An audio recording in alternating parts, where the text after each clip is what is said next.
আপনার বাচ্চা কি পড়ার সময় বারবার অক্ষর গুলিয়ে ফেলছে? অনেক চেষ্টা করার পরেও সে পড়তে পারছে না? তাহলে এটি হতে পারে ডিসলেক্সিয়া। আসসালামু আলাইকুম, আমি ফিজিওথেরাপিস্ট আসমা শুরু। আজকে কথা বলবো ডিসলেক্সিয়া নিয়ে। ডিসলেক্সিয়া একটি স্পেসিফিক লার্নিং ডিসঅর্ডার, যেখানে দেখা যায় বাচ্চা অক্ষরগুলো চিনতে কষ্ট হয়, বাচ্চা অক্ষরগুলো যে চিনে বানান করে পড়বে সেগুলোতে সমস্যা হয়। অর্থাৎ বাচ্চা হাজার চেষ্টা করলেও সে কিন্তু বানান করে পড়তে পারছে না। এটি কিন্তু কোনো বুদ্ধির সমস্যা নয়। অনেক মেধাবী ছাত্রছাত্রীরও কিন্তু এই ধরনের সমস্যা থেকে থাকে।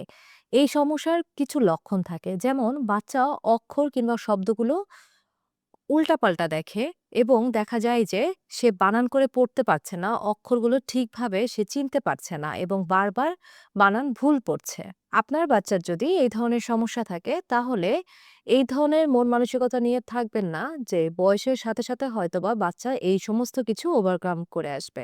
বিষয়টা মোটেও তা না। এই ধরনের সমস্যা যদি দেখা দেয়, তাহলে দেরি না করে একজন এক্সপার্টের সাথে কথা বলুন এবং তাদের মতামত কি দেয় সেটি দেখুন। এগুলো নিয়ে কখনোই বসে থাকবেন না। ধন্যবাদ।